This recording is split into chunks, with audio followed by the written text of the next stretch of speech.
अभय दुबे, लेकिन जो concern professor Saurabh Malviya का है कि हम देश की पार्लियामेंट में खड़े होकर कह देंगे कि सरकार ने भारत माता को बेच दिया, सन सोल्ड आवर मदर इंडिया।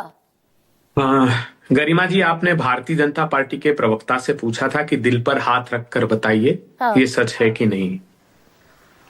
तो मोदी सरकार ने दिल पे पत्थर रखकर मुंह पे मेकअप कर लिया और भारत मां की से इन्होंने धोखा कर लिया। क्यों किया? राहुल गांधी जी ने बहुत अच्छा, आज मैं जो मूर्धन्य पत्रकार का शो गरिमा जी का करोड़ों दर्शक देख रहे हैं, उनसे रिक्वेस्ट करूंगा कि आज राहुल गांधी जी की स्पीच जरूर पूरी सुनिएगा। I've heard this. तो आपको और देश के लोगों को सुनना चाहिए, तो आपको अंतर पता लगेगा कि एक विजनरी लीडर का, एक सक्षम नेता का, एक स्टेट्समैन का क्या विचार होता है, उसका दृष्टिकोण क्या होता है। उन्होंने मार्शल आर्ट का जिक्र किया और ये कहा कि उसमें पहले ग्रिप होती है, उसके बाद चोक होता है, गले को ग्रिप की पकड़ा जाता है और फिर वो टैप करता है, अर्थात वो गिव अप कर देता है कि हाँ अब मैं हार गया। ये मोदी सरकार ने अमेरिका के सामने किया, वो चाहे एप्स्टीन फाइल हो या अडानी जी का आईसीसी का मुकदमा हो। तो मिल गया विशेषाधिकार नोटिस, प्रिविलेज नोटिस मिलने जा रहा है, थोड़ी बहुत देर में मिल जाएगा। हाँ, ये खेलते रहे, रूल खेलते रहे, हम अपने रोल पर कायम हैं। जो देश के हित में होगा राहुल गांधी वो कहेगा।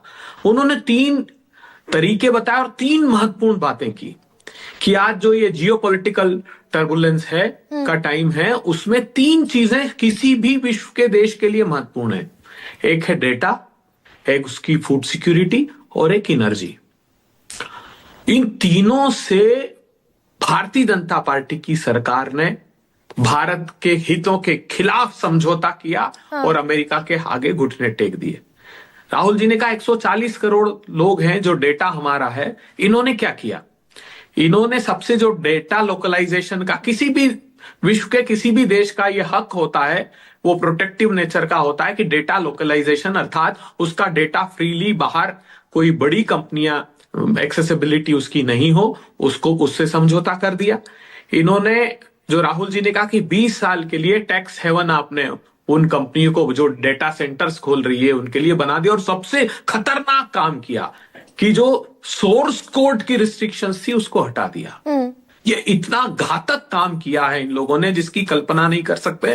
और भविष्य के अभय दुबे, डेटा दरअसल आम दर्शकों को समझ में कम आता है, data localising and all other technical terms वो समझ में कम आता है। पर दरअसल भारत और क्या करता, 18% का टैरिफ जो आया, 50% तो लदा हुआ था ना, 1 साल से डील पेंडिंग थी ना। What else India could have done? Garima ji, Rahul ji ने बहुत गंभीर बात कही। हाँ। आज अमेरिका के सामने चुनौती है डी-डॉलराइजेशन की। आज यूनिपोलर जो सिचुएशन है वो चेंज हो रही है रशिया और चाइना के द्वारा। हम उसका एडवांटेज ले सकते थे। पूरे इस प्लेनेट पे जो सबसे समृद्ध भारत की समृद्धि है वो उसका डेटा है। हाँ। तो निगोशिएट करते, लेकिन निगोशिएशन कैसे करते? वो कह रहे हैं कि मैं पॉलिटिकल, अभय दुबे 50 लदा हुआ था भाई, वो तो चल ही रहा था ना। अप्रैल में 25 लगा, अगस्त में 25 लगा, 50 हम पर लदा हुआ था। हमारी टेक्सटाइल इंडस्ट्रीज के ऑर्डर्स कैंसिल हो रहे थे, नौकरियां जा रही थी, क्या करते? टेक्सटाइल का ही उदाहरण लीजिए। बांग्लादेश से क्या किया उन्होंने? जो बांग्लादेश इंपोर्ट करेगा कपास, उसका 0 कर दी, और लगभग ड्यूटी बांग्लादेश और हमारी लगभग 1-8% का अंतर है। तो टेक्सटाइल का भारत का बाजार, क्योंकि कंपटीशन ही बांग्लादेश के साथ था, वो तो स्पॉइल कर दिया। आप याद कीजिए आरसीईपी में जो बड़े देशों का ऑर्गेनाइजेशन था, हमने क्यों उनके साथ नहीं गए? सिर्फ एग्रीकल्चर के कारण।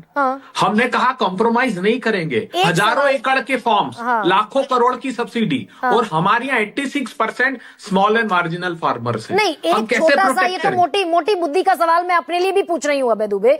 भाई फर्ज कीजिए किसी भी मुल्क ने हम पर लाद दिया 50% टैरिफ, अपनी जिद में लाद दिया, धमकी से लाद दिया, तो दरअसल चारा क्या बचता था? 50 को 18% तो लाए ना भाई। आपके पास निगोशिएशन की पावर खत्म हो गई ना, एप्स्टीन फाइल से और अडानी के केस से। नहीं तो आप क्या था, आप सार्क छोड़ के भागे कहां गए? क्वाड।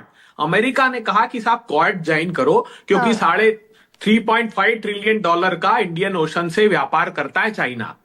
तो एक मिलिट्री बुलवॉक की भूमिका में आप आइए और हमारे साथ आइए। हाँ, फिर हम निगोशिएट इन सारी चीजों से नहीं कर सकते थे। जियोपॉलिटिकल सिचुएशन का फायदा हम उठा सकते थे। हमारा डेटा हमारी सबसे बड़ी ताकत है, लेकिन उस ताकत के आगे क्या कह रहे हैं ट्रम्प साहब, हम रिएक्ट तक नहीं कर रहे हैं ये लोग। अच्छा देखिए, अभी जो विजय सरदाना जी कह रहे थे, ये सवाल पूछा पत्रकार ने, एमईए से पूछा, कॉमर्स मिनिस्टर से पूछा। कॉमर्स मिनिस्टर कहता है एमईए से पूछो कि ये प्रतिबंध है कि नहीं है, और वो कहते हैं कि इनसे पूछो कि ये डर रहे हैं ये लोग। हाँ, दरअसल ऑयल डील पर, ऑयल सेटलमेंट पर रशिया के, तो कॉमर्स इंडस्ट्री मिनिस्टर नहीं बोल रहे, हमारे मिनिस्ट्री ऑफ एक्सटर्नल अफेयर्स नहीं बोल रहे हैं। वन सेकेंड अबे दुबे, 1 सेकेंड, मलूक नागर